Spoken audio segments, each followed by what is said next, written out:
Welcome back to the channel for an unboxing video. So this is something I've been wanting to try for a while. Got this from Musician's Friend. I think it was $19.99. I'm wanting to say that I'm not sure if, because this is the Wednesday after Cyber Monday as I'm filming this. A lot of the sites had this product as a price drop and not a sale, down from $149 to $119.99. But let's see what we got here. We have the TC Electronic Combo Deluxe 65 Ampworx. So this is, I don't want to say a more affordable version of it because they're different companies, but I think Universal Audio, I think it is, makes a much more expensive version of this thing, which is basically a Fender Deluxe 65 in a box. But I saw on 60 Cycle Hum a while back a good comparison between the two pedals, and even though the other one's much more expensive, they each have their, I think, strengths and weaknesses compared to one another. This one is a tremendous value. Read what the box says here. Twin channel guitar preamp faithfully recreates the sound of a 1965 blackface reverb deluxe tube amp and a pedal with independent channel controls, built-in spring reverb, optional cab send, and dedicated outputs for DI and headphones. So a lot of artists, even prominent artists like The Edge of U2, are using this and things like it instead of regular amps on stage. They're going basically into the house PA system. At the Sphere in Las Vegas, I guess they weren't allowed to use regular amps, which I think is stupid, but I'm old school when it comes to these things. But that being said, I think Chris Shiflett's using this or something like it, the more expensive one, I think, in his live rig for the smaller shows, not the Foo Fighter shows, obviously. But I think it's a very intriguing concept. So let me just open it up and see what we got in here.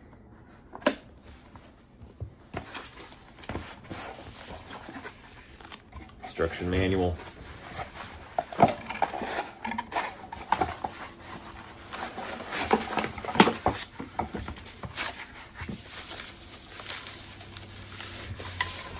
Well packaged, we'll give it that. So feels like high quality case here. Love the touch of the knobs, which are very similar to be on an amp. Got an in, out, and DI, bright switch, and a reverb tone that not sure how you really can see that on camera, but I think is basically exactly that. So 9-volt power supply. This feels like a quality piece of equipment.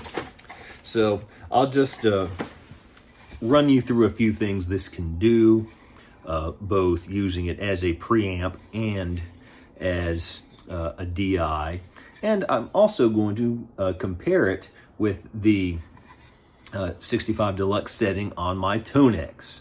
And as best I can, try to dial in a similar sound, see how they compare to one another. So it should be fun. Let's see what this little thing can do.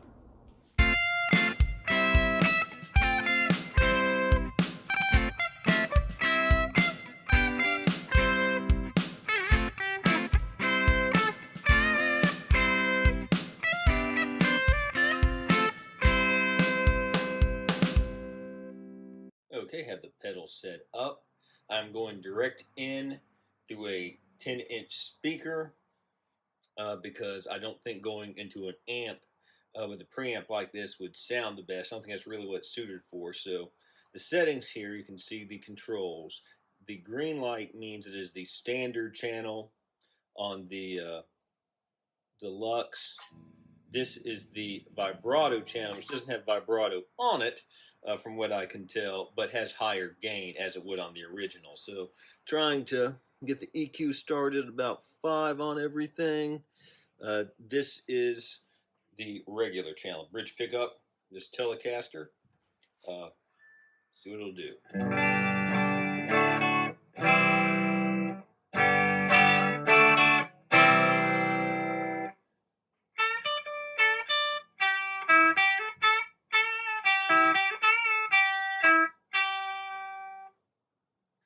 Okay. Let's see. Obviously, way louder. Turn the level down some here.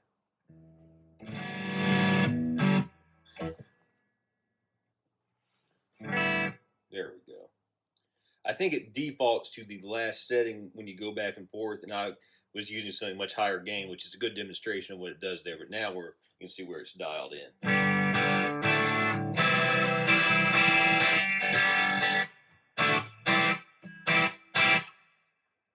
And of course, the reverb off, reverb on. And one thing, and of course, Ryan on 60 cycle hum is much more of a connoisseur of this than I am. This really does sound like a spring reverb. In fact, let's go back to this channel, keep the reverb on.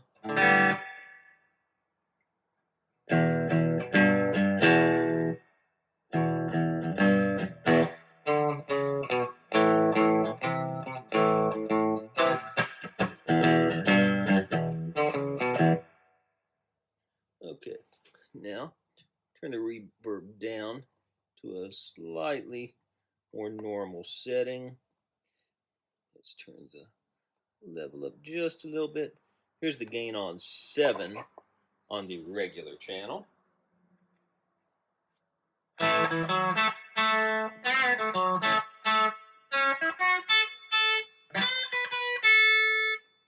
And now, let's go to gain on 7 on the vibrato channel.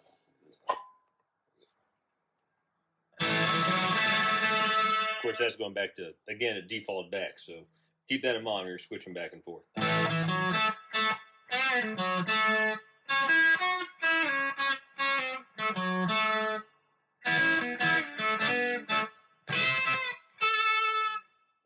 Okay, let's just crank it a little bit more and see what it does. 7 and 8.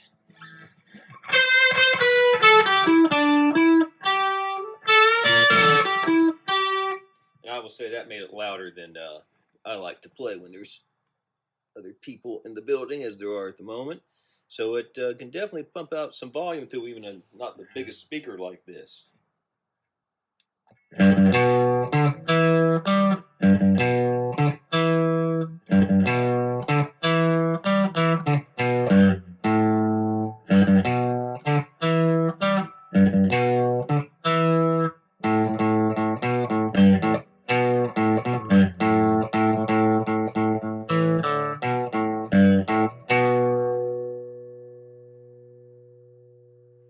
And let's just play around with the EQ some. I don't think that they originally had, I see the bass was lower than I thought it was that whole time, mid controls.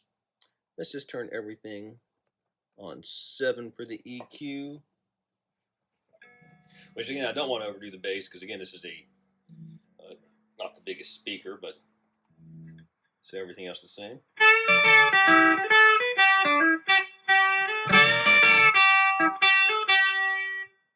Okay, now let's turn the mids way down, bass and treble up.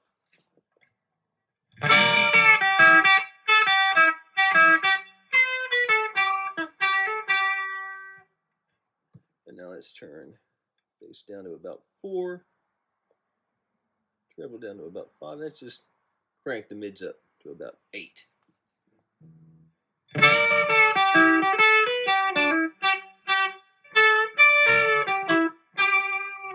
Now there is a bright switch back here, and as Ryan noted, you can't really tell which way is which. So let's go back to the regular channel here.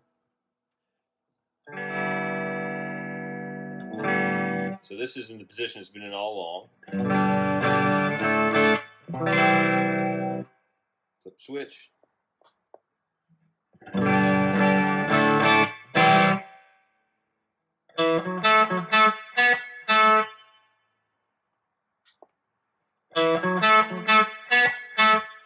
Subtle difference between the two, in my opinion. Let's go to the neck pickup here.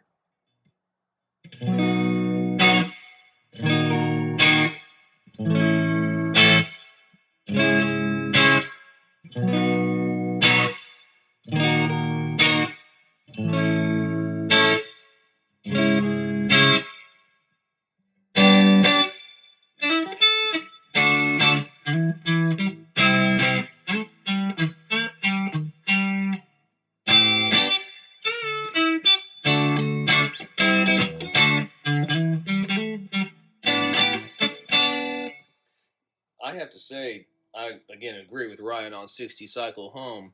I think this is worth it just for the spring reverb, because it really does sound like a spring reverb.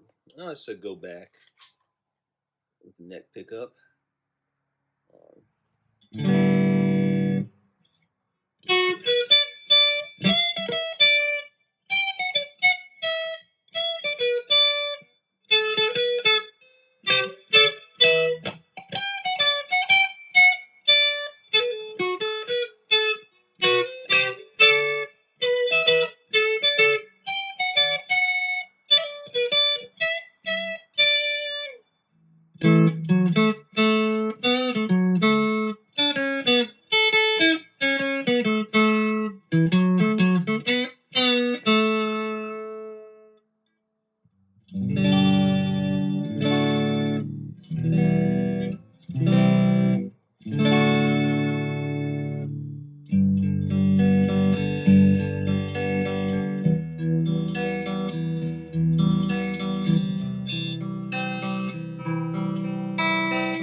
Let's try it here with the about how I would probably dial it in most circumstances. Put the treble on 7, mids on 7, bass on about 4 for this. Going back to the bridge pickup.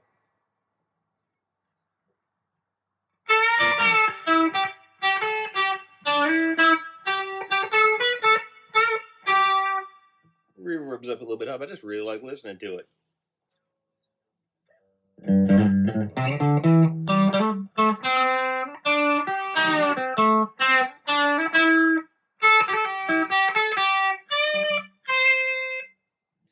I'm really impressed so far. So now what I'm going to do is shoot this out with the TONEX 65 Deluxe setting and see how it sounds. Just a quick note about this comparison. The TONEX only has one Fender Deluxe 65 preset, and it sounds like more like the normal channel than the vibrato channel, though it might be a little bit of a blend of the two. So I did the best I can, but I think that's a good demonstration of what the pedal does that the TONEX in stock form does not necessarily do, and one of the advantages of the TC Electronics pedal. So I'm going to do the best I can to make them one for one, but just keep that in mind. And I think that that's just, again, a good illustration of exactly what the pedal can do. Now, of course, you can do a lot more in terms of adding different settings, making your own presets, doing a capture with other equipment and software with the TONEX, but that's not what this is about. This is a straight out of the box kind of comparison, so please keep that in mind.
final thoughts. This is a great pedal for $150, especially for $120. I would highly recommend this if you're in the market for something like this. I can definitely see a lot of applications for it, both recording and when it comes to maybe taking this to a gig and going straight into the PA system with this. For example, those of us that, such as me, who we're playing live, we're probably playing somewhere small and they don't want you bringing a bunch of gear. I think this would be a great solution.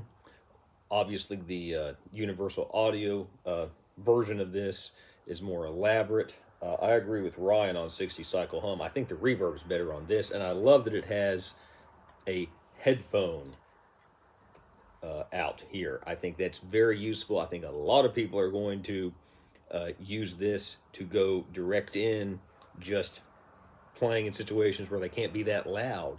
And I think that's a great feature. And it's shocking that the universal audio doesn't have that. It has more features than what I went into, but I just want to give you an overview of what it can do, especially at the great price. Again, I've linked the 60 cycle hum video below. In terms of the TONEX, obviously the advantage of the TONEX is it does just a myriad of things. I think this does do, I think the TONEX sounds great, but I think this does do the Deluxe 65 better. And of course, as many have noted, the apostrophe / quotation mark there is in the wrong side of the 65. But that gives it a certain charm. And also, again, I love the knobs. But this does what it's supposed to do in a fantastic fashion. Again, I don't have a tremendous deal of experience in spring reverbs that aren't actual spring reverbs, and by that I mean pedal simulation. This is probably the best electronic, we'll say, spring reverb simulation I've ever heard. I'd love it. So I highly encourage you to check this out if you're in the market for it. And again, I've never played the universal audio one myself, but I listened in detail to the 60 cycle hum video the day it came out, I believe. And I thought that, I will say, I think the universal audio as a whole sounds a little bit, very slightly bit better. But between this being so much cheaper, having a better reverb, and a headphone out, I mean, I would say that they're very direct competitors overall. Universal audio can do a little bit more maybe, but for this to be, especially now, like a third of the price, I think it would be a no-brainer in my opinion. The Edge of U2 uses the universal audio one at the Spear shows, I think I said earlier, but I think this, again, for less money, got something you can, worthy of playing in front of thousands of people if you're blessed enough to do that. So if you have any questions, please leave them below. Please like and subscribe. And until next time, keep on rocking.